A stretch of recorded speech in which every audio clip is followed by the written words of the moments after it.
बिस्मिल्लाहिर्रहमानिर्रहीम। अस्सलाम वालेकुम नाज़रीन, मैं हूँ आपकी होस्ट लुबना ज़हीर।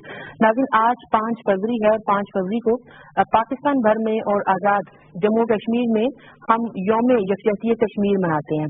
इस दिन को मनाने का मकसद ये होता है कि कश्मीरियों के साथ इजहार यकजहती की जाए, उनकी आज़ादी के हक के लिए आवाज़ बुलंद की जाए और भारतीय मुजालिम के खिलाफ आवाज़ उठाई जाए और उसकी मजम्मत की जाए। तो आज का प्रोग्राम हम यौम कश्मीर के हवाले से ही कर रहे हैं। बात करेंगे कि इस दिन को मनाने की अहमियत क्या है और अमली तौर पर कितना फर्क पड़ता है इस दिन को जब हम मनाते हैं, और साथ ही साथ ये भी बात करेंगे कि तकरीबन 7 दहाइयां गुजर चुकी हैं, भारत जुल्म और सितम का सिलसिला जारी रखते हुए इस हवाले से आलमी बरादरी क्यों बेहिसी का मुजाहरा करती रही है, और साथ ये भी जिक्र करेंगे कि पाकिस्तान का क्या किरदार बनता है और पाकिस्तान क्या किरदार अदा करता रहा है माजी में। बात करने के लिए बड़ा अच्छा लर्निंग पैनल हमारे साथ तशरीफ रखता है। आपसे तारुफ करवा देती हूँ, ब्रिगेडियर रिटायर्ड गजनफर साहब तशरीफ रखते हैं। आप सियासी और दिफाई तज्जियाकार हैं। उनके साथ तशरीफ रखते हैं मौलाना अमजद साहब, JUIF के सीनियर मरकजी रहनुमा हैं। डॉक्टर फरजाना साहबा तशरीफ रखती हैं, PMLN की नुमाइंदगी कर रही हैं। प्रोफेसर डॉक्टर इरम खालिद साहबा तशरीफ रखती हैं, पॉलिटिकल साइंस की प्रोफेसर हैं। आप सबका शुक्रिया। डॉक्टर साहब, आपसे जब बात का आगाज करें, 5 फरवरी को हम यौम कश्मीर मनाते हैं। इस दिन को मनाने की क्या अहमियत है और अमली तौर पर क्या फर्क पड़ता है इस दिन को मनाने से? देखिए, कश्मीर का मसला वो मसला है जो इस वक्त पूरी आलम इंसानियत के लिए एक बहुत ही बड़ा चैलेंज और एक बहुत बड़ा सवाल है। आलम इंसानियत के लिए इस वजह से कि जहाँ भी इंसानी खून बहता है, जहाँ बेगुनाहों का खून बहता है, जहाँ नौजवान, बूढ़े, अमीर, गरीब, बगैर किसी तफरीक के, औरत हो या मर्द, बच्चे हो या बूढ़े, हर एक की कुर्बानियों की लाजवाल दास्तान लिखी जा रही है। मगर दुनिया है कि अपने ही मसलों में उलझी हुई है और इस मसले की तरफ वो तवज्जो जो है वो नहीं दी जा रही जो कि मिलनी चाहिए। इस मकसद की खातिर हुकूमत पाकिस्तान ने अमली तौर पर ये कदम उठाया कि एक खास दिन को, ये दिन मनाने का मतलब ये नहीं है कि सिर्फ एक दिन है जिस दिन हमने यकजहती का इजहार करना है, बल्कि ये दिन सिर्फ सिंबल के तौर पर होते हैं ताकि उस दिन पूरी दुनिया की अटेंशन जो है वो इस खास मसले की तरफ जो है उसको खींचा जा सके, दुनिया को मुतवज्जो किया जा सके। और दूसरी बात कि इस हुकूमत पाकिस्तान का इस दिन मनाने का मकसद ये था कि कश्मीरियों को ये महसूस हो कि पाकिस्तान, पाकिस्तानी अवाम और उसके साथ साथ पूरी दुनिया के अंदर बसने वाले बिलखसूस मुसलमान और उसके साथ साथ तमाम वो लोग जो दर्द रखते हैं, जो इंसानियत का दर्द रखते हैं, वो उनके साथ हैं। वो कभी भी कहीं भी खुद को ना तो तन्हा महसूस करें और ना ही अपनी जदोजहद के हवाले से ये महसूस करें कि वो अकेले हैं और सिर्फ वो हैं जो अपने लिए जंग लड़ रहे हैं। ठीक है डॉक्टर साहब, आप भी फरमाइए कि इस दिन की क्या अहमियत है। और जैसे मैंने डॉक्टर इरम साहबा से भी पूछा, एक दिन तो हम मना लेते हैं, उसके बारे में सेमिनार भी कर लेते हैं, एक्टिविटीज भी कर लेते हैं। आज आपने भी एक बड़ी अच्छी रैली निकाली हुई थी। एक दिन में हम एक्टिविटीज कर लेते हैं, इस दिन से कोई अमली तौर पर फर्क पड़ता है? यौम यकजहती कश्मीर जो है, आप 1990 से ही ये मनाया जा रहा है। इसका देखिए, और इस दिन तमाम अपोजिशन हुकूमत एक ही बेंच पे थे। और यौम यकजहती कश्मीर का मतलब है कि कश्मीर पे इशू पे कोई अपोजिशन नहीं है, कोई कुछ नहीं है, हम सब एक हैं अंडर वन फ्लैग। ये कश्मीर पाकिस्तान की शार आ गई। ये 1990 से शुरू हुआ था और काजी हुसैन अहमद साहब ने कॉल दी थी हड़ताल की। मियां नवाज शरीफ साहब उस वक्त चीफ मिनिस्टर पंजाब थे, उन्होंने इसको परस्यू किया और इस आवाज पे लब्बैक कहा, रैलियां निकाली। मिसेस कलसूम नवाज शरीफ के साथ हम खुद भी जाके ये रैली का आगाज किया था। बेनजीर साहिबा मुजफ्फराबाद गई थी और उन्होंने भी इस दिन की तायीद की थी। तो बात तो यह है कि यौम यकजहती कश्मीर, हम तो रोज ही कश्मीर का इशू पूरी दुनिया को बता रहे हैं। यह पहली दफा कि मियां नवाज शरीफ साहब ने, वज़ीर आज़म पाकिस्तान ने किस तरह अक़वाम मुत्तहिदा में ललकार के बताया कि कश्मीरियों पे जुल्म और सितम की जो इंतहा हो रही है, इसका फैसला होना चाहिए। देखिए, दरिंदा भारत किस तरह गन पैलेट्स के साथ साथ हमारे बहन भाइयों को, वो किसी को अंधा कर रहा है, स्पाइनल कॉर्ड डैमेज हो रही है, और औरतों के साथ जो सलूक हो रहा है, मुझे तो शर्म आती है यहाँ बताते हुए भी। और पूरी दुनिया ने आंखें बंद की हैं। हालांकि हर रोज इस इशू को डिस्कस किया जा रहा है, दुनिया को बताया जा रहा है। कल तो पूरा पाकिस्तान, आज कल भी परसों भी हर रोज जो आप देखें मीडिया पे भी, हमारे असेंबली में भी और सिविल सोसाइटी के लोग भी इस इशू को उठाते हैं। 5 फरवरी का मतलब है कि एक दिन हम सब लोग इकट्ठे होकर दुनिया के ज़मीर को और झंझोड़ें कि देखें ये कि अब तो जागो, क्योंकि दुनिया में कहीं किसी यूरोपियन कंट्री में एक चिड़िया भी मर जाती है तो कितना तूफान आता है, यहाँ तो दिन रात गाजर मूली की तरह कश्मीरियों को काटा जा रहा है। किस तरह भारतीय दरिंदे, भारतीय फौज, उन्हें शर्म नहीं आती कि जो सलूक वहाँ शर्मनाक किया जा रहा है। तो अब तो इंशाल्लाह कश्मीर का इशू जो है इसी दौरे हुकूमत में सॉल्व हो के रहेगा। बिल्कुल ऐसा ही हो। मौलाना साहब आप भी फरमाइए कि 7 दहाइयों गुजर चुकी हैं, भारत की रियासती दहशतगर्दी जारी है, जुल्म सितम का सिलसिला जारी है, कुर्बानियां दे रहे हैं कश्मीरी, लेकिन अभी तक ये मसला हल नहीं हो सका, इसकी क्या वजह है? आज जैसा कि भी आपने बताया कि पूरे मुल्क में पूरी कौम कश्मीरी अवाम के साथ यकजहती का दिन मना रही है। पूरे मुल्क में आज रैलियां, जुलूस, मुजाहरे हुए हैं और जिसमें कश्मीरी अवाम को एक पैगाम पाकिस्तानी कौम की तरफ से दिया गया। बिला तखसीस के तमाम जमातों ने इसमें हिस्सा लिया। मेरी जमात जमीयत उलमा इस्लाम ने भी आज कराची से लेकर चित्राल तक कश्मीरी अवाम से यकजहती के लिए प्रोग्राम किए हैं, सेमिनार किए हैं, रैलियां की हैं। जमीयत उलमा के सरबराह मौलाना फजल रहमान साहब ने इस हवाले से अपील भी की, फिर कश्मीर कमेटी ने, फिर हुकूमत ने भी इसको मुकम्मल तौर पर हमेशा सपोर्ट दी है, वो कोई भी हुकूमत हो, मुस्लिम लीग की हो या पीपल पार्टी की। मैं समझता हूँ कि कश्मीर के हवाले से आज पूरी कौम ने एक मैसेज पूरी दुनिया को दिया है। हमसे लोग पूछते हैं कि इन मुजाहरों का, ये रैलियों को कोई फायदा भी होता है, तो हमारा जवाब ये होता है कि बहरहाल इनका फायदा ये होता है कि पूरी दुनिया के सामने मैसेज जरूर जाता है कि आज हम अखलाकी तौर पे, सफारती सतह पे उस कश्मीरी अवाम की जद्दोजहद को सपोर्ट कर रहे हैं। आप देखिए कि कश्मीरी अवाम ने अपने मन का इजहार करने के लिए खून दिया है, जानों की कुर्बानियां दी हैं। वहाँ पे जो लोग आज दरिंदगी का निशाना बने हैं इंडिया की, ये आलमी अदारों के ज़मीर झंझोड़ने के लिए एक बहुत बड़ा मैसेज है। शोमी किस्मत ये है कि आलमी इदारे, सलामती कौंसिल हो या यूएनओ हो, ये हकीकत है कि इस तरफ उनकी तवज्जो नहीं है कि जिस तरह की तवज्जो होनी चाहिए। मैं समझता हूँ कि अगर आज यूएनओ इस बात का फैसला कर ले कि इंडिया को मजबूर किया जाए कि हमने जो फैसला किया हुआ है, ये कश्मीरी अवाम को हक खुद इरादियत देने का फैसला कोई इस्लामी ममालिक ने बैठ के नहीं किया था। ये आप भी जानते हैं और पूरी दुनिया का मीडिया इसको जानता है कि इसका फैसला यकीनी तौर पर यूएनओ में हुआ था, करारदादें पास हुई थी। अब उन करारदादों पर अमल दरामद करवाना भी तो इसी इदारे की जिम्मेदारी है। आज 7 दहाइयां जैसे आप फरमा रही हैं, इस 7 दहाइयों में कितना जुल्म हुआ है। आप देखें वहाँ पे खून पानी की तरह बहा दिया गया है, लाशों के ढेर लग चुके हैं, लेकिन आलमी दुनिया ने शायद अपनी आंखों पर पट्टियां बांधी हुई हैं, उन्होंने कानों में शायद उंगलियां ठूंसी हुई हैं, उन्हें वहाँ पे मासूम बच्चियों की चीखों की आवाजें नहीं आ रही, उन्हें वो लोग जिनकी आंखें निकाली जा रही हैं उनकी वो दरिंदगी इंडिया को नजर नहीं आ रही। इन तमाम हालात में मैं समझता हूँ कि आज के दिन में जहाँ हमने एक मैसेज पूरे पाकिस्तानी कौम ने दिया है, और आप देखिए कि आज इंडिया बावजूद के यूएनओ का फैसला, उस फैसले को तस्लीम करने के लिए तैयार नहीं है। आज पाकिस्तान की कौम का एक एक बच्चा यह सवाल करता है और कश्मीर के बाज़मीर लोग ये सवाल करते हैं कि क्या वजह है कि इंडिया के कान से जूं तक नहीं रेंग रही।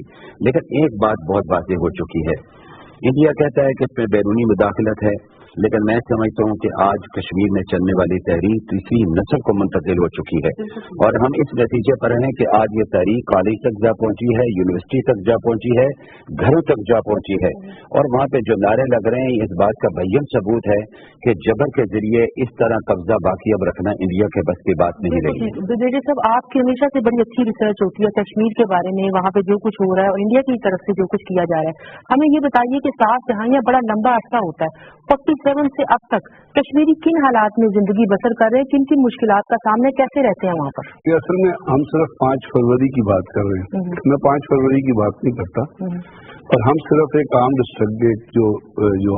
एक स्ट्रगल जो जारी है जिसमें इंडियन फोर्सेज जुर्मधारी है, कश्मीरी उसको रेजिस्ट कर रहे हैं। ये जो कश्मीर की मूवमेंट है ना, ये एक डेमोक्रेटिक प्रोसेस का नतीजा है। इसकी एक वजह है, वो वजह समझने की जरूरत है।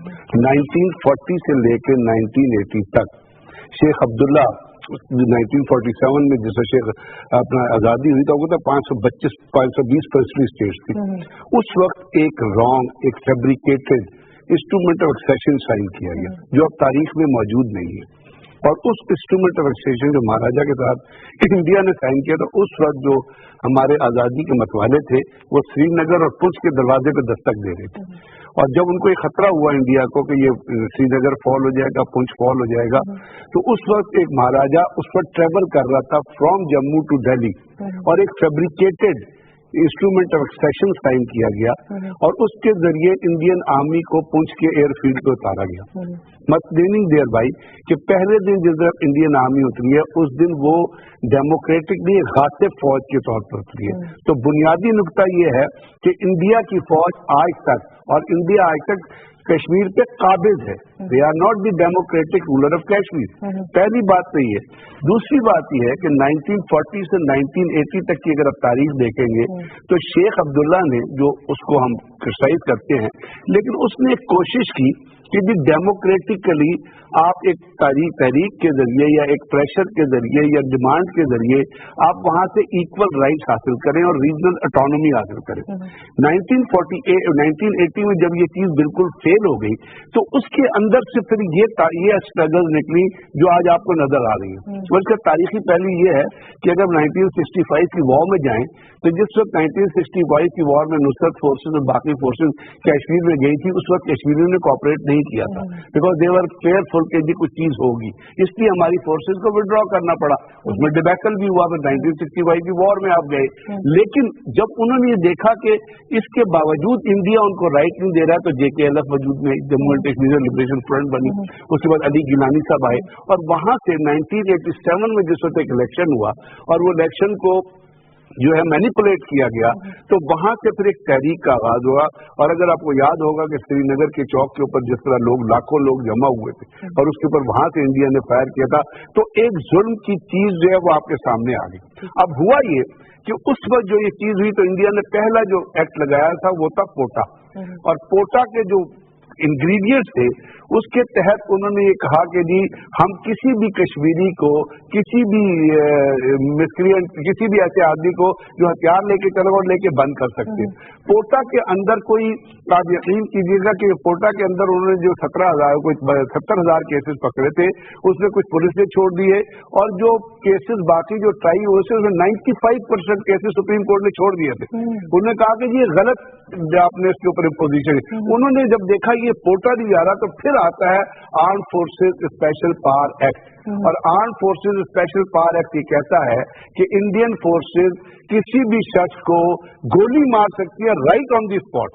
तो अब ये चीजें, उसके बाद उन्होंने J&K public security act, J&K public act, safety security को 11 लॉज उन्होंने कश्मीर में लगाए। अब जब ये 11 लॉज लगाए तो ये दुनिया में एक जो अपना एक बहुत बड़ी रिपोर्ट है अपना जॉन ग्लेडमैन की और पैट्रिशिया ग्लेडमैन की, जेम्स ग्लैडस्टोन की, वो कुछ 600 पेजेस की रिपोर्ट है, कश्मीर अंडर सीज। उन्होंने कहा कि जी इंडिया में दुनिया में कहीं इतने मास रेप नहीं हुए, इतनी मास ग्रेव नहीं मिली, इतनी किलिंग नहीं हुई, इतनी लोगों को उठाया नहीं गया जितनी इंडिया के अंदर ये तमाम चीजें हो रही। ये एमनेस्टी इंटरनेशनल ने भी दी, ये ह्यूमन राइट्स वॉच ने भी दी, और कश्मीर के अंदर कश्मीरियों की एक डिस्प्लेस्ड लोगों को तलाश करने के लिए इमरोज के नाम से एक स्ट्रगल बनी है, उन्होंने भी ये चीजें दी।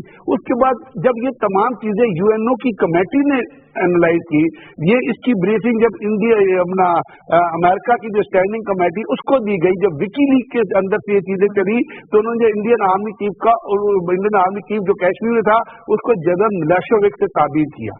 तो ये कि जी इसने इतना जुल्म किया है जितना कि बोस्निया, हर्जेगोविना और बाकी जगहों पर जुल्म हुआ था। ठीक है डॉक्टर साहब, आप बड़ी डिटेल में ब्रिगेडियर साहब ने एक तो तारीखी पस मंजर भी बताया कि इंडिया ने किस तरह से कब्जा किया हुआ है, फिर उन्होंने बताया कि रिपोर्ट्स मौजूद है और बड़े मोतबर इदारों की रिपोर्ट्स भी मौजूद है कि जो कुछ जिस तरह के मुजालिम कश्मीर में हो रहे हैं दुनिया भर में कहीं नहीं हो रहे। तो ये जो मुजालिम है ये दुनिया को नजर नहीं आते क्या, और अगर नजर आते हैं और ऐसी रिपोर्ट्स मौजूद हैं तो फिर भी आर्मी बरादरी जो कि बहुत ज्यादा डेमोक्रेटिक होने का दावा करती है, वो आर्मी कोर्टें जो कहती हैं कि इंसानी हकूक की पासदारी होनी चाहिए, उनको कश्मीर में होने वाले मुजालिम नजर नहीं आते।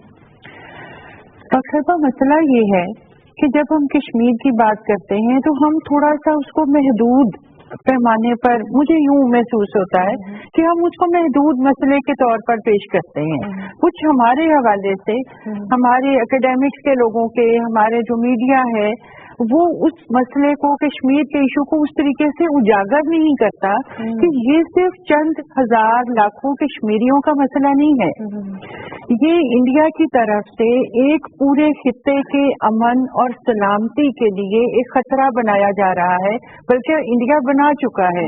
خود امریکن پریزیڈنٹ تک نیوکلیر فلیش پوائنٹ کہہ چکے ہیں کشمیر کو.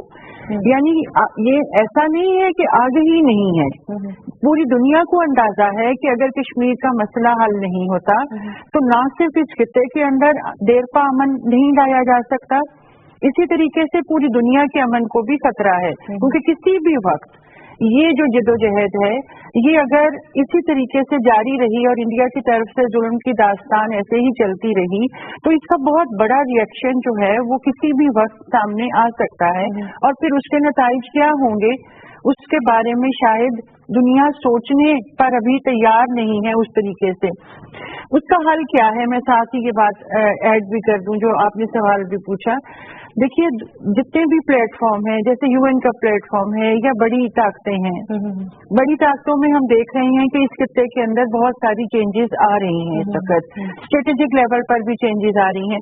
تو اس وقت ہماری یہ ذمہ داری اور زیادہ ہو جاتی ہے کہ جیسے آج کے دن میں جہاں بہت سارے مظاہرے کیے گئے، کشمیریوں کے حقوق کے بارے میں بات کی گئی، وہاں اس مسئلے کی جو جغرافیائی نوعیت ہے، اس کی جو اسٹریٹجک امپورٹینس ہے، اس سے جو امن سے وابستہ جو بہت سے مسائل اور جو خطرات آئندہ آنے والے دنوں میں اس خطے کے اندر خاص طور پر پیش آ سکتے ہیں، ان کے ممکنہ تجزیات کے بارے میں جو رپورٹس ہیں وہ آنی چاہیے. ظلم و داستان کی جو رپورٹس ہیں وہ مرتب ہوئی ہیں، لیکن اس کی جو اہمیت ہے اس کو محض ایک علاقے کے اوپر بھارتی قبضے کے طور پر ظاہر نہ کیا جائے، اس ڈسکشن کو محدود نہ کیا جائے، بلکہ یہ دیکھا جائے کہ اگر بھارت اس ظلم و ستم کی داستان کو آگے لے کر چلتا رہا اور کشمیر کے مسئلے کا کوئی حل نہ نکالا گیا، اور وہ بھی ایسا حل جو کشمیریوں کے لیے قابل قبول ہو، تو اس خطے کی وجہ سے پوری دنیا کے اندر جو کشمکش ہے وہ اس میں اور زیادہ بڑھاوا آئے گا، کیونکہ اب یہاں پر ڈائریکٹلی سی پیک کی وجہ سے چین کا تعلق اس خطے میں زیادہ ہو جائے گا. روس جو ہے وہ بھی یہاں پر توجہ دے رہا ہے. دنیا کے اندر اب ریجنل جو ٹرینڈز ہیں وہ چینج ہو رہے ہیں. تو یہ مسئلہ صرف ایک خطے پر انڈیا کے قبضے کا مسئلہ اب نہیں ہے، یہ پوری دنیا کی امن، سلامتی اور اکنامک پراسپیرٹی کے ساتھ لنک ہے. مولانا صاحب جیسے میڈم نے بالکل ٹھیک کہا کہ یہ کسی ایک انڈیا کا مسئلہ نہیں ہے یا کشمیر کے خطے کا مسئلہ نہیں ہے، پورے خطے کا مسئلہ ہے اور پوری دنیا کی امن اور سلامتی کا مسئلہ ہے. یہ بتائیے کہ مسلمان ملک پاکستان اس کا مسئلہ ہے، مسئلہ کشمیر، ہماری جو مسلم دنیا ہے، مسلم ورلڈ ہے، اس کا کیا کردار رہا ہے ان تمام دہائیوں میں؟ کیونکہ بڑے بڑے طاقتور ملک ہیں جو مسلمان موجود ہیں، ساری مسلم امت جو ہے مل کر کوئی کردار ادا کر سکتی ہے اور ماضی میں کرتی رہی ہے، اور OIC کا فورم بھی بڑا اچھا ہمارے پاس موجود ہے. ہاں میں سمجھتا ہوں کہ اسلامی دنیا میں بڑے جو ممالک تھے انہوں نے ہمیشہ آپ کا ساتھ دیا، یعنی پاکستان کا ساتھ دیا ہے کشمیر کے مسئلے پہ. جب بھی وقت آیا ہے انہوں نے آواز بھی اٹھائی ہے، اور اگر تشدد اور ظلم ہوا ہے تو اس کے خلاف بھی ان کی مؤثر آواز موجود رہی ہے. لیکن جیسے اسلامی امہ کے حوالے سے آپ کہہ رہے ہیں، یہ ہماری بدقسمتی ہے کہ اسلامی امہ کے اس حوالے سے ابھی کوئی سوچ ایسی نہیں بنی کہ ہم اپنی تقدیر کے فیصلے غیروں سے کروانے کے بجائے ہم خود متحد ہو کر کیوں فیصلے نہیں کرتے ہیں. یہی وجہ ہے کہ ہم عالمی اداروں کو دیکھتے رہتے ہیں، ان کے ضمیر کو جھنجھوڑنے کی کوشش کرتے ہیں، لیکن ویسے بے ضمیر ہو چکے ہیں یا ان کے ضمیر بردہ ہو چکے ہیں یا ان کو احساس ہی کوئی نہیں کہ یہ خون کس کا بہ رہا ہے. ہم تو کہتے ہیں کہ انسانیت کی نظر سے دیکھا جائے، آپ کسی فرقے یا کسی مذہب کے حوالے سے اس کو نہ دیکھیں، اور پھر جب آپ خود ایک فیصلہ کر دیتے ہیں تو اس فیصلے پر عمل درآمد کروانا بھی تو آپ کی ذمہ داری بن جاتی ہے. اب دیکھیں خطے کا سب سے بڑا مسئلہ کشمیر کا مسئلہ ہے. آپ کسی کو دیکھ لیجیے کہ ہمارے اور انڈیا کے تعلقات میں سب سے بڑی رکاوٹ اگر ہے تو یہ کشمیر کا مسئلہ ہے. آج اگر انڈیا اس مسئلے کے حل کے لیے ذہنی طور سے تیار ہو جائے، لیکن شمی قسمت کے مودی صاحب کے آنے کے بعد उनकी धमकियां मजीद बढ़ गई। जो वो जलसों में तकरीरें करते थे वही तकरीरें अब पाकिस्तान की तरफ मुंह करके वो करते हैं। लेकिन अल्लाह का ये शुक्र है कि पाकिस्तान की कौम, पाकिस्तान की सियासी जमातें, पाकिस्तान की अस्करी कुव्वत तमाम की तमाम एक प्लेटफॉर्म पर हैं और इस खित्ते में किसी भी सतह पर इंडिया को ऐसा कोई गलत फैसला करने के लिए यकीनन सोच भी नहीं पैदा हो सकती। इंडिया को इस बात का इल्म है कि अगर हम एटमी पावर हैं तो पाकिस्तान भी एक एटमी पावर है और पाकिस्तान एक ऐसी एटमी पावर है जिस वक्त दुनिया ने कहा था इनको एटमी पावर नहीं बनना चाहिए, लेकिन आज दुनिया में ये बात साबित हो चुकी है कि बैलेंस इसके बगैर हो नहीं सकता था। वो एक बेहतर फैसला हुआ था। वरना इंडिया को आलमी बरादरी ने पाकिस्तान के इस खित्ते में या इस पूरे खित्ते में उन्होंने चौधरी बनाने की प्लानिंग तैयार की थी। और अब ये सी पैक के मामले के बाद आप देखिए कि हालात बिल्कुल तब्दील हो रहे हैं और पूरी दुनिया के हालात तब्दील हो रहे हैं। आप खित्ते के ममालिक को देखिए को एक तरफ मुतहिद होने की तरफ जा रहे हैं और पाकिस्तान में हम सी पैक के मंसूबे के लिए ये भी मैं कहता हूँ कि इस मौके पर ये खुशकिस्मती है पाकिस्तान की कौम की कि आज पाकिस्तान की सियासी कुव्वतें और अस्करी कुव्वत तमाम की तमाम सी पैक के मामले पर एक हैं और इसके दुश्मन को वो पाकिस्तान का दुश्मन समझते हैं। ये पाकिस्तान की तरक्की का एक रास्ते का सफर है। इस सफर के लिए यकीनन हमने मुत्तहिद होकर आगे चलना है और तमाम जमातें इसका अपना किरदार अदा कर रही हैं। लेकिन इस्लामी ममालिक के हवाले से मैं गुजारिश करूं कि OIC का किरदार जो होना चाहिए वो हमें किरदार नजर नहीं आता है और वो तमाम रिपोर्टें पढ़ के भी तमाम हालात को देख कर भी अभी तक खामोशी इख्तियार किए हुए हैं। अगर ये खामोशी इसी तरह चलती रही तो दुश्मन तो बहरहाल आगे बढ़ रहा है, लेकिन ये एक पाकिस्तान मैं समझता हूँ कि कश्मीर की आवाम के लिए एक बहुत अच्छा मैसेज है कि वहाँ की नौजवान नस्ल मैदान में खड़ी है। उन्होंने टैंकों का मुकाबला किया, गोलियों का मुकाबला किया, तोपों का मुकाबला किया है और बड़ी जुर्रत के साथ इंडिया को जवाब दे रहे हैं। और नतीजा बहरहाल हम ये समझते हैं कि अगर पाकिस्तान की गलियों में ये नारा लगता है कि कश्मीर लेके रहेंगे तो ये नारा आज श्रीनगर में भी लग रहा है, पूरे कश्मीर में भी लग रहा है और इस नतीजे पर कश्मीरी अवाम पहुंच चुकी है। और वो ये भी हमारी खुशकिस्मती है कि पाकिस्तान का परचम लेकर मैदान में उतरते हैं, गोलियों का मुकाबला उसी परचम के साथ वो कर रहे हैं। बिल्कुल नाज़रीन, यहाँ पे हम एक ब्रेक लेंगे, ब्रेक के बाद गुफ्तगू का सिलसिला आगे बढ़ाएंगे।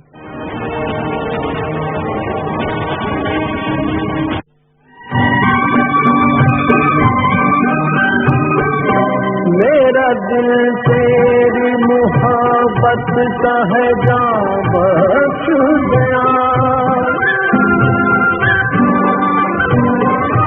मेरा दिल तेरी मोहब्बत का है जान बख्श गया, मेरा सीना तेरी हुर्मत का है संगीन फसाद, मेरे महबूब वतन तुझ पे अगर चाहो लिखा मैं ये समझूंगा ठिकाने लगा सरमाया तन है वतन है वतन प्यारे वतन पाक वतन है मेरे प्यारे वतन।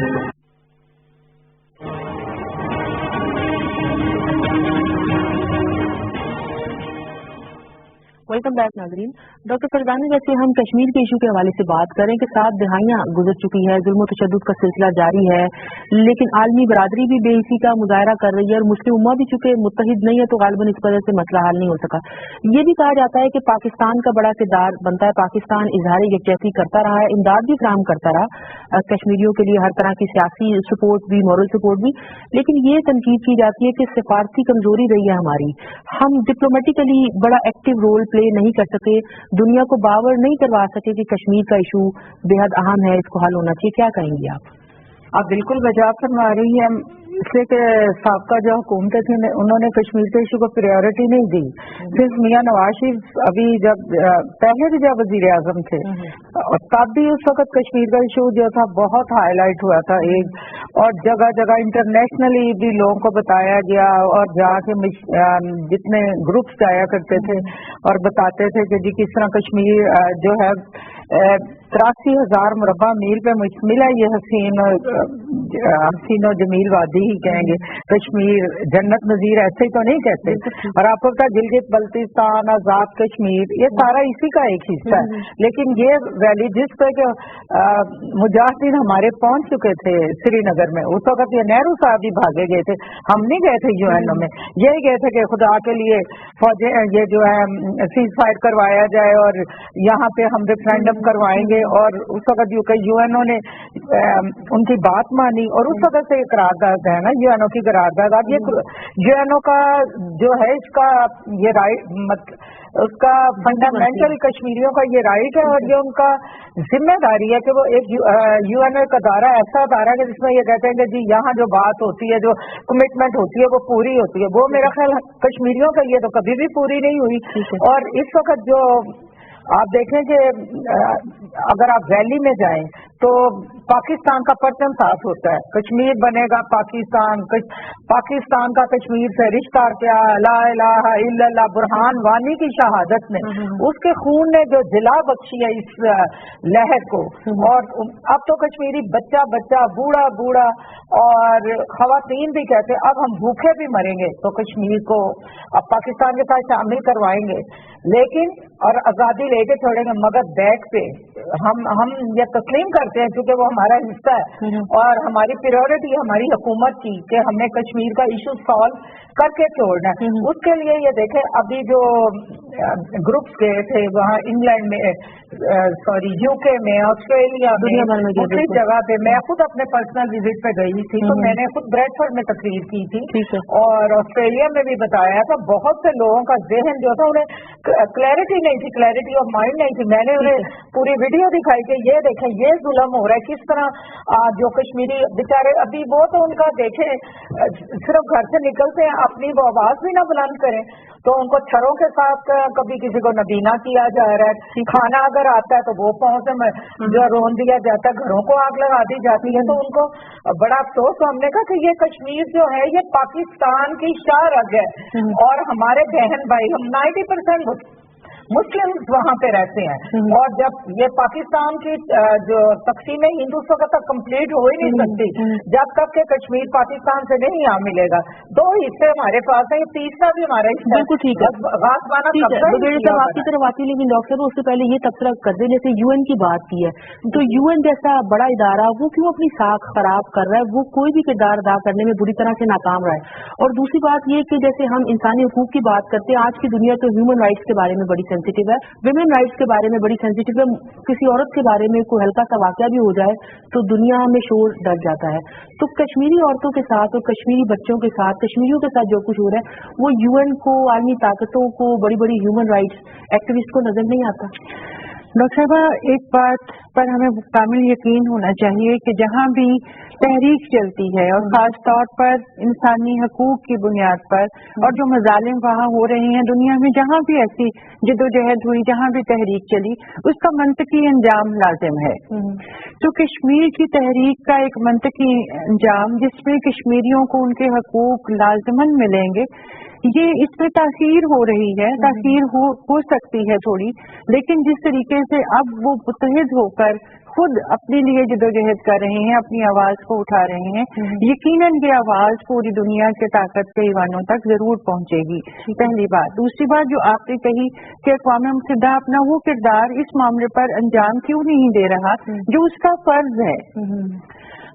असल में बात ये है कि दुनिया के अंदर जो ताकत के पैटर्न है उसमें इंडिया की जो रोल है, इंडिया के साथ जिन बड़े ममालिक का ताल्लुक है उनके अपने मौशी मुफादात हैं, ठीक है, उनके अपने स्ट्रेटेजिक बेनिफिट्स हैं इंडिया के साथ, जिस वजह से वो भारत की नाराजगी को मोल नहीं लेते और कश्मीर के मसले के ऊपर सब ममालिक मिलकर उस वक्त में जबकि पाकिस्तान की तरफ से आवाज उठाई जाती है या मुख्तलिफ और तंजीमें आवाज उठाती हैं, उस वक्त मिलकर वो मुल्क मिलकर अक़वाम मुत्तहिदा के अंदर बाकायदा तौर पर ऐसी कोई भी करारदाद इन टाइम आजकल के वक्त में, आजकल के हालात में पेश नहीं करने देते, पेश नहीं की जाती, जिस वजह से ताखीर जो है वो हो रही है। ब्रिगेडियर साहब, ये भी बताएं, जैसे मैंने डॉक्टर फरजाना को कहा कि हमारी कोई सिफारती कमजोरी रही है जिसकी वजह से मसला हम हल नहीं कर सके, और यूएन की भी बात हुई, लेकिन ये भी कहा जाता है कि ये मामला सिफारतकारी से हल नहीं होगा, क्योंकि आलमी ताकतों को सिफारतकारी की जुबान समझ नहीं आती, क्योंकि जिसकी लाठी उसकी भैंस का तस्वुर यहाँ पे पाया जाता है। तो सिफारतकारी से ये मसला हल नहीं होगा क्या? असल में जहाँ तक यूएनओ की बात करें तो यूएनओ खत्म हो गई है, वो यूएनसी बन गई है, United nation corporation, which is ruled by the America. तो जो मॉरल वैल्यूज हैं, जो लीगल वैल्यूज है यूएनओ की, वो अभी करटेल नहीं पा। दुनिया में दो मसले हैं और बहुत पुराने मसले, एक पैलेस्टाइन का मसला है, कश्मीर का मसला, दोनों मुस्लिम रिलेटेड मसले। कश्मीर को 1948 में नेहरू ने कहा था, प्लेबिसेट कमिश्नर अपॉइंट हो गया था, एक टेलीग्राम दिया था नेहरू ने कायदे आज़म को, हम मसला हल करना चाहते हैं। 5 कंट्रीज का एक ग्रुप बन गया था जिसमें बहुत बड़े बड़े कनाडा शामिल था, जैसे बड़े ममालिक शामिल थे। पाकिस्तान के अंदर यूनाइटेड नेशंस की जो फोर्सेज हैं वो पाकिस्तान में तानियात हो गई थी, जो ऑब्जर्वर ग्रुप है। इंडिया ने उस वक्त जो ऑब्जर्वर ग्रुप को श्रीनगर से जाने की आगे इजाजत नहीं दी। असल में एक तो बुनियादी चीज जो है ना, हमको हर मसले को नई रियलिटीज में देखना है। एक यूएनओ का मसला है, यही यूएनओ है ना जिसने एक वो कोफी अन्नान के जमाने में कश्मीर के मसले को डिस्प्यूटेड लिस्ट से निकाल दिया था। क्यों निकाला था? इसके ऊपर हमारी भी तो एक बहुत बड़ी फेलियर रही है ना। कभी हम कोई फार्मूला पेश करते हैं, कभी हम कोई फार्मूला पेश करते हैं। 3 फार्मूले तो हम पेश कर चुके हैं, कंट्रोल बॉर्डर का फार्मूला पेश कर चुके हैं, और हम अपना इलाके को फार्मूला, हमारी हुकूमतों ने फार्मूले पेश किए ना, इसलिए उसको डिस्प्यूटेड लिस्ट निकाल। अभी ये जो नई जो मूवमेंट है ना, उसको नई रियलिटी में अगर आप देखें तो 3 चीजें बड़ी प्रीडोमिनेंट है। यूएनओ की करारदाद तो अपनी जगह एग्जिस्ट कर रही है। शिमला माहिदा भी अगर आप पढ़े ना, जिसको इंडिया रेफर करता है, तो उसकी आखिरी क्लॉज ये कहती है कि अगर दोनों ममालिक बायलैटरल मसला हल नहीं कर सकेंगे तो it will have to be refer to UNO. अभी यूएनओ के अंदर ईस्ट तैमूर आजाद हो गया। यूएनओ क्या कहता है वो भी तो देखे, वो कहते हैं कि 2 क्लॉजेज है, एक है चैप्टर 7, एक है चैप्टर 5। एक चैप्टर 7 जो उसके अंदर हमने ईस्ट तैमूर का मसला हल किया, इसलिए कि उसके अंदर बाइंडिंग है कि यूएनओ जो है वो इंटरफेयर कर सकता है। कश्मीर की जो करारदाद पास हुई है उसमें वो कहता है कि यूएनओ के पास बाइंडिंग नहीं है कि वो इंटरफेयर कर सके, वो इस क्लॉज को लेते। दूसरी बात है कि नई रियलिटीज कौन सी आएंगे मोदी के आने के बाद। एक तो आर्टिकल 370 जो है उसको J&K जम्मू एंड कश्मीर में पेश किया गया, और आर्टिकल 370 पे जम्मू एंड कश्मीर की हाई कोर्ट ने रूलिंग दी कि इट्स अ परमानेंट फीचर, आप कश्मीर का डेमोग्राफिक स्ट्रक्चर चेंज नहीं कर सकते।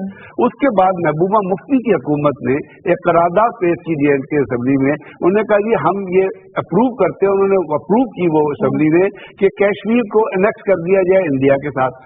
उस एनेक्सेशन की उस करारदाद के ऊपर यूएनओ की फौरन रूलिंग आ गई, उनका आर्टिकल आ गया कि कश्मीर जो है वो डिस्प्यूटेड मसला है, वो किसी भी मुल्क के साथ एनेक्स नहीं किया जा सकता। तीसरी चीज, ये जो नई तहरीक निकली है, ये जो अभी चल रही है बुरहान वानी के बाद, ये उन इलाकों से निकली है जिनको नेशनल कॉन्फ्रेंस का गलत तस्वुर किया जाता है। सोपोर हो गया, श्रीनगर में पीडीपी ने नेशनल कॉन्फ्रेंस को डाउन किया है, उसके बाद बडगाम हो गया, ये उन इलाकों से तहरीर है। और दुनिया ये एक्सेप्ट कर रही है कि इस तहरीक के अंदर, जैसे पहले कहते थे कि पाकिस्तान मदद करता है जी, हथियार भेजता है, आज दुनिया ये कह रही है कि पाकिस्तान किसी के अंदर कोई इन्वॉल्वमेंट नहीं। फिर जब उड़ी और पठानकोट अटैक हुए तो उसके ऊपर बीएसएफ को ये टास्क दिया गया कि आप अबियाल डोगर से लेके ऊपर तक तमाम जो फेंस लगी है इसकी इंस्पेक्शन करें और देखें यहाँ से इन्फिल्ट्रेटर्स पाकिस्तान से आए थे। उन्होंने एक रिपोर्ट जमा कराई कि जी ऐसा कोई चांस नहीं है, जिसके अंदर ऐसी कोई जगह नहीं है जिससे ये स्टैब्लिश किया जाए कि कोई इन्फिल्ट्रेटर्स पाकिस्तान से आए थे या उन्होंने इंटरफेयर किया था किसी मुजाहिदीन ने और उन्होंने जाके कैप्चर किया था, उन्होंने जाके अटैक किया। लेकिन अल्टीमेटली हमने क्या किया ये भी तो सोचे, हमने उसकी FIR गुजरांवाला में दर्ज करा दी। यानी वो ये कह रहे हैं कि आया कोई नहीं। बात ये है कि आपका जब गवर्नमेंट का वीक स्टांस होगा ना, अभी कश्मीर का 5 फरवरी है, 5 फरवरी में 4 दिन पहले आपने हाफिज सईद को बंद कर दिया। भाई अगर बंद करना था, अगर उसके खिलाफ कोई मुकदमात थे तो वो तो काफी अच्छे से चल रहे होंगे ना, लेकिन उसकी तो जो ऑर्गेनाइजेशन है बहुत सारी घर में भी काम करी। अगर आपने बंद करना था 5 फरवरी, अब आप मुझे ये बताइए जब आप इस किस्म के इकदाम करेंगे तो आप दुनिया को क्या मैसेज भेजेंगे? डिप्लोमेटिकली आपको अपने स्टांस पे खड़ा होना है। यूएनओ में नवाज शरीफ साहब ने बात की कि यूएनओ, अब हमें असल اصل میں کرنا کیا چاہیے. ہم آرمڈ اسٹرگل سے تو ہم نہیں رہا، کشمیری خود کر رہے، لیکن اس مقدمے کو آپ نے دنیا کے سامنے ایمبیسیز کے تھرو، پرنٹ الیکٹرانک میڈیا کے تھرو پیش کرنا ہے. آپ کی یہاں سے وفود بھی جانے چاہیے، آپ کی ایمبیسیز کو یہ ٹال. لیکن دکھ کی بات ہے، میں آپ کو آؤٹرائٹلی کہتا ہوں، اب بات یہ ہے کہ سر ہم نے اس کو آبجیکٹولی، وہ جو کہتے ہیں نا، جیسے ڈاکٹر صاحبہ کہہ رہی تھی کہ اپنا روس آ رہا ہے، چائنا آ رہا ہے، سی پیک بن رہا ہے، کشمیر میں سی پیک کے اوپر انڈیا نے اعتراض کیا کہ یہ تو کشمیر کے اندر تو وہ کہتے ہیں گلگت بلتستان بھی ہمارا ہے. اب بات یہ ہے کہ ہم نے اس کو پرو ایکٹیولی ہینڈل کرنا. بالکل ٹھیک ہے مولانا صاحب، یہ فرمائیں جیسے انہوں نے کہا کہ ہونا تو یہ چاہیے کہ ایمبیسیز کے تھرو کردار ادا کیا جائے، پرو ایکٹیو ہماری ایک اسٹریٹجی ہونی چاہیے، حکمت عملی ہونی چاہیے. ایک تنقید کشمیر کمیٹی پر بھی کی جاتی ہے، مولانا فضل الرحمان صاحب اس کے چیئرمین ہیں، کہتے ہیں کہ وہ کمیٹی بڑی امپورٹنٹ ہے لیکن کوئی کردار ادا کرنے میں بری طرح ناکام ہے. پارلیمنٹ کی ہسٹری کے جو لوگ جانتے ہیں وہ اس اعتراض کو قبول بھی نہیں کریں گے، بہی وجہ کہ کشمیر کمیٹی کا کام کوئی دنیا میں جا کے اس مسئلے کے حوالے سے کوئی بڑی مہم چلانا نہیں ہے. وہ تجاویز مرتب کرتی ہے اور وہ گورنمنٹ کو دیتی ہے، گورنمنٹ اس کی جب منظوری دیتی ہے تو اس کے نتیجے میں پھر جس طرح ابھی برگیڈی صاحب نے فرمایا کہ اگر ہم اپنی ایمبیسیز کو اس کام پہ لگا لیں اور پھر الیکٹرانک میڈیا اور پرنٹ میڈیا کے ذریعے جب پوری دنیا میں ہم آواز اٹھائیں گے تو پھر یہ آواز مؤثر ہوگی. اور کشمیر کمیٹی کا جو اپنا کردار ہے وہ پارلیمنٹ کی سطح تک محدود کردار ہے. وہ کردار مولانا فضل الرحمان کی قیادت میں وہ کشمیر کمیٹی اپنا کردار سر انجام دے رہی ہے. اور یہ بھی ریکارڈ پہ رہنا چاہیے کہ اس کشمیر کمیٹی صرف مولانا صاحب ہی نہیں ہے، پارلیمنٹ کی ساری جماعتیں اس کے اندر موجود ہیں اور وہ مشترکہ طور پہ ایک موقف طے کرتی ہیں، تجاویز مرتب کرتی ہیں، گورنمنٹ کو پیش کرتی ہیں. اب گورنمنٹ کا کام ہوتا ہے کہ اس کو آگے اس نے کیسے لے کے چلنا ہے. ہماری یہ بھی ضرورت ہے کہ ہم جہاں ان کے لیے آواز اٹھائیں، ہم سفارتی سطح پر اپنی جدوجہد کو تھوڑا سا تیز کریں. میں ایک تھوڑی سی چیز دوں گا بڑے ادب کے ساتھ مولانا صاحب، کہ کشمیر کمیٹی کا اگر آپ ریکارڈ پڑھ لینا تو وہ بہت افسوسناک ہے. جو کشمیر کمیٹی کا کردار ہونا چاہیے، ہم چونکہ نیشنل ایشو پہ بات کر رہے ہیں نا میری کوئی، جو کشمیر کمیٹی کا کردار ہونا، ان کے دو کردار ہیں، صرف تجاویز بنانا نہیں ہے، اس نے کشمیر کے مسئلے کو دنیا میں پیش کرنا ہے اور اس کے لیے بڑی افیکٹو اسٹریٹجی چاہیے. تو میں بڑی معذرت سے کہوں گا اپنے دوست سے کہ کشمیر کمیٹی وہ کردار ادا کرنے میں ناکام رہی ہے اور وہ اپنا، اسی لیے کشمیر کا مسئلہ ایک جگہ بھی یو این او میں آپ اٹھا دیتے بھائی پرائم منسٹر صاحب جب بولے ہیں تو اس کو کسی نے لے کے آگے چلنا ہے. اس وقت آپ کے لوگوں نے جو ہے کشمیر کمیٹی نے باقی نے اس کو ایک کمپلیٹ اسٹریٹجی کے طور بالکل لیکن بریڈی صاحب جیسے مولانا صاحب نے کہا، ہم یہ بات سنتے بھی رہتے اور کرنی بھی چاہیے کہ کشمیر کمیٹی میں صرف مولانا فضل الرحمان صاحب نہیں ہے، باقی باتوں کا ڈائریکشن تو کسی نے دینی ہے نا. آپ اجلاس اٹھا کے دیکھ لیں، 5-4 اجلاس سے زیادہ. برگیڈی صاحب نے جیسے بات ارشاد فرمائی نا جی، میں بھی اس کی تھوڑی سی تاریخ کو درست کرنا چاہتا ہوں کہ کشمیر کمیٹی کا جہاں کم تجاویز دینا ہے وہاں اس نے بین الاقوامی طور پہ ممالک میں جا کے اس کے لیے مہم بھی چلانی ہے. اور یہ اس کے ریکارڈ پہ موجود ہے کہ یہ مہم چلی ہے، باقاعدہ وفود گئے ہیں، خود مولانا صاحب اس معاملے کو لے کے مختلف ممالک میں گئے ہیں اور اس کو مؤثر طریقے سے اس بات کو اٹھایا بھی ہے. بالکل ٹھیک ہے. یہ بھی بتا دیجیے کہ جیسے ہم کشمیر ایشو کی بات کرتے ہیں، کہتے ہیں بڑے بڑے قومی معاملات میں سیاسی اختلافات کو پرے رکھ کر ہمیں اکٹھے ہو جانا چاہیے. اب کشمیر کا ایشو ایسا ہے کہ تمام سیاسی جماعتیں اس کی تائید کرتی ہے، کشمیریوں کے لیے اپنی سپورٹ کا اعلان بھی کرتی ہے، لیکن بہت سے معاملات میں ہم دیکھتے ہیں کہ جب جیسی درکار ہوتی ہے ساری جماعتوں کو اکٹھے مل کے کام کرنا ہوتا ہے، کشمیر کے حوالے سے بھی ہمیں وہ جذبہ نظر نہیں آتا. مثلاً کچھ عرصہ پہلے ابھی کشمیر کے حوالے سے کشمیریوں سے اظہار یکجہتی کرنے کے حوالے سے ایک اجلاس بلایا گیا تھا اسمبلی کا، لیکن عمران خان صاحب نے، ان کی پارٹی نے اس کا بائیکاٹ کر دیا. مطلب یہ کہ ہم کشمیر جیسے ایشو کو بھی سیاسی معاملات کی نظر کر دیتے ہیں. دیکھیں ہماری بدقسمتی ہے کہ جن معاملات پر ہمیں پارلیمنٹ کی سطح پر یکجہتی کا اظہار کر کے پوری دنیا کو اچھا میسج دینا چاہیے، اس موقع پر اگر ہم اپنی سیاسی دکانداری چمکائیں گے یا سیاست کو اس میں لے کر آئیں گے یا نمبر گیم کھیلیں گے تو اس کا نتیجہ کاز کو بھی پہنچے گا، وطن کو بھی پہنچے گا، اس تحریک کو بھی پہنچے گا. آپ اس سے پہلے چلے جائیے تو آپ دیکھیے چین کے صدر پاکستان آ رہے تھے، اس موقع پر جو لوگوں کا کردار تھا وہ افسوسناک تھا. لیکن اس کشمیر کے مسئلے پر جو خالصتاً ہمارے پاکستان کی سمجھتے ہیں کہ شارک کا مسئلہ ہے، جیسے بابر قوم کا جملہ دہرایا جاتا ہے کہ کشمیر پاکستان کے لیے شارک کی حیثیت ہے. شارک کے بغیر انسان کی زندگی نہیں، ہمارے بھی پاکستان کی تکمیل کشمیر کے بغیر مکمل نہیں ہے. میں سمجھتا ہوں کہ سیاسی جماعتوں کو इन ऐसे मौके पर तमाम इख्तिलाफात को बाला साथ रखना चाहिए। सियासत अपनी जगह पर जरूर आप करिए, लेकिन पाकिस्तान के मफादात में, पाकिस्तान के अगराज व मकासद में, पाकिस्तान के अंदर एक यकजहती के मौके पर हमें ऐसी दुकानदारी का आगाज नहीं करना चाहिए। बिल्कुल ठीक डॉक्टर साहब, अब चूंकि अमेरिका में नई इंतजामिया आ गई है और कहा यह जा रहा है कि ट्रम्प साहब का झुकाव इंडिया की तरफ जाता है और मुस्लिम ममालिक के बारे में उनका जो तर्ज अमल है वो हमारे सामने आ गया कि इस्लामी दहशतगर्दी की इस्तेलाह बार बार इस्तेमाल कर रहे हैं या फिर 7 मुसलमान ममालिक के बाशिंदों का दाखिला बंद करने का फैसला किया। तो पाकिस्तान अमेरिका की तरफ देखता है मसला कश्मीर के हवाले से भी, पाक भारत ताल्लुकात और बहुत से मामलात के हवाले से भी। तो हम क्या उम्मीद रखें ट्रम्प साहब के आने के बाद मसला कश्मीर पर क्या असर पड़ेगा? भारत को ज्यादा सपोर्ट किया जाएगा? हमें इस हकीकत को, जो ट्रम्प साहब की पॉलिसी है, उस हकीकत को कबूल करते हुए खुद अपने लिए एक बाकायदा हिकमत अमली जो है उसको ज्यादा एक्टिव करना चाहिए। यानी मैं तो बिलीव करूंगी कि हमें अपनी जो लॉबिंग है, जो हम हमेशा इग्नोर करते आए हैं, क्योंकि अमेरिकन पॉलिटिकल सिस्टम के अंदर लॉबिंग की बहुत ज्यादा इंपॉर्टेंस है, तो हमें जहां हम और बहुत सारे मनसूबा जात पर बहुत ज्यादा इन्वेस्ट करते हैं, तो हमें भी लॉबिंग के ऊपर बाकायदा तौर पर प्लानिंग के साथ बजट के अंदर भी खास अमाउंट रखनी चाहिए। और अमेरिका के अंदर लॉबिंग सिस्टम बहुत स्ट्रांग है। हमें ऐसे सॉफ्ट कॉर्नर्स जो वहां पर मौजूद हैं, वहां पर सेनेटर्स हैं, कांग्रेसमैन हैं, उनके अंदर से ऐसे लोगों को मुंतखब करके उनके ऊपर बाकायदा इन्वेस्ट करना चाहिए ताकि वो हमारे कॉज के लिए वहां की इंतजामिया तक हमारी आवाज पहुंचाएं। उसके साथ एक और बात ऐड करना चाहूंगी कि आज की दुनिया प्रोपेगेंडा की दुनिया है। हमें प्रोपेगेंडा को इग्नोर नहीं करना चाहिए। जो वहां पर कश्मीर के अंदर मजालिम हो रहे हैं, उनकी वीडियोस, उनकी पिक्चर्स, उनको बाकायदा तौर पर प्लानिंग के साथ हमें दुनिया के हर प्लेटफॉर्म तक पहुंचाना भी चाहिए और आवाज भी उठानी चाहिए। खत्म हो रहा है, मुख्तसर ये भी बता दीजिएगा कि जामियात का किरदार भी बड़ा इंपॉर्टेंट होता है और नौजवान नस्ल का जहन साजी में उनको बाशऊर बनाने में बड़ा अहम किरदार है।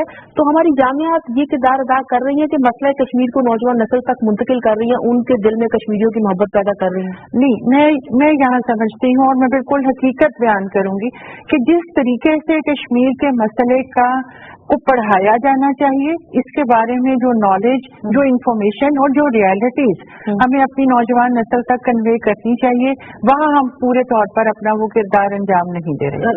डॉक्टर साहब, मीडिया के हवाले से भी यही तबसरा करें, बड़ा पावरफुल मीडिया पाकिस्तान का। पनामा को हम पिछले 8-9 माह से डिस्कस किए जा रहे हैं, उसके अलावा कोई हमें इशू नहीं नजर आता।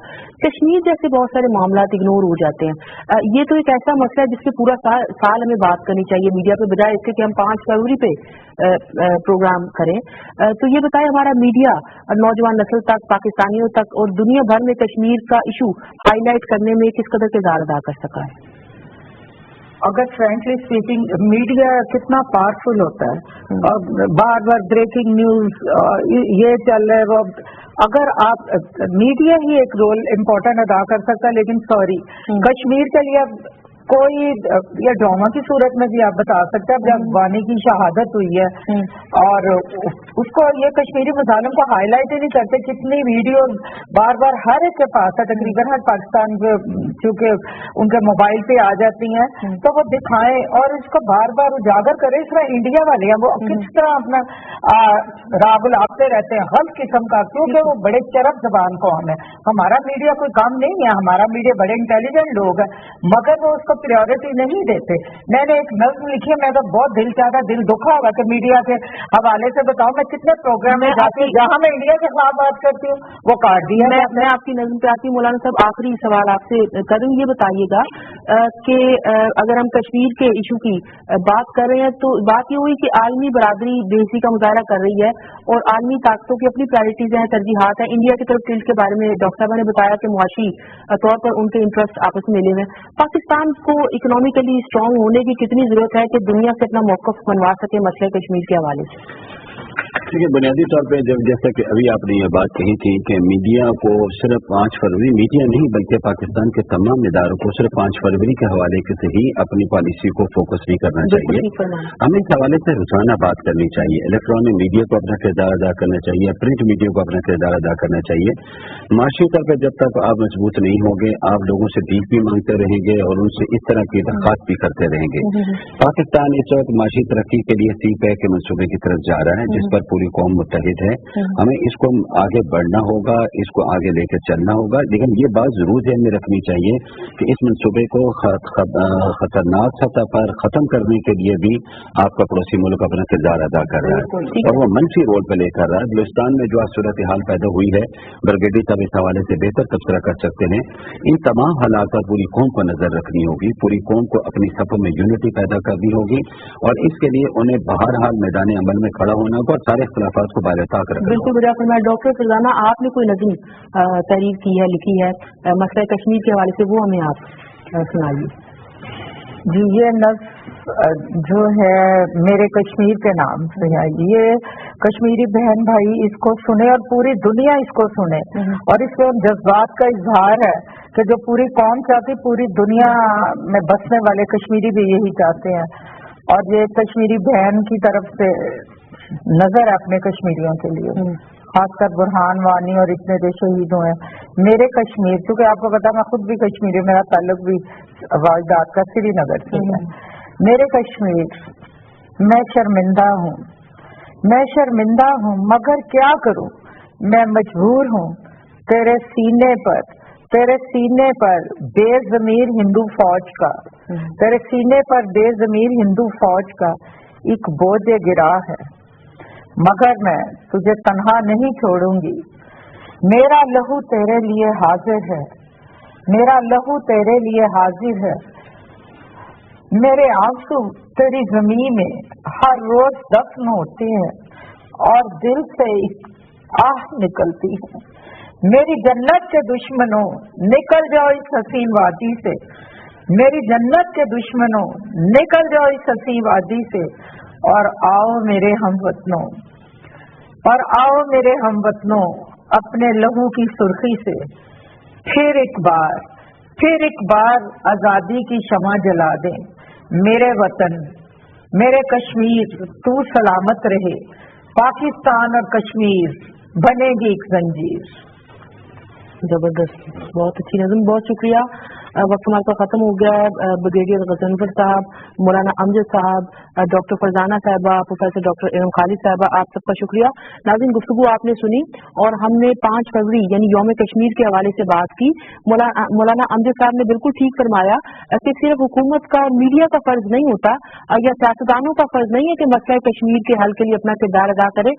हम सबको अपनी अपनी जगह पर रहते हुए कश्मीर के इशू को हाईलाइट करना चाहिए और सिर्फ एक दिन कश्मीर का मामला उठाने के बजाय, प्रोग्राम करने के बजाय, उसको डिस्कस करने के बजाय इसको पूरा साल हमें याद रखना चाहिए। इसी तरह से मसला कश्मीर हल होगा। जहां तक पाकिस्तान टेलीविजन पीटीवी की बात है तो पीटीवी मुसलसल कई दहाइयों से एक तो कश्मीर का मसला हाईलाइट भी करता रहा है और कश्मीरी भाइयों के लिए अपनी हर तरह की सपोर्ट भी फराहम करता रहा है। आज के प्रोग्राम में इतना ही, इजाजत दीजिए, अल्लाह हाफिज।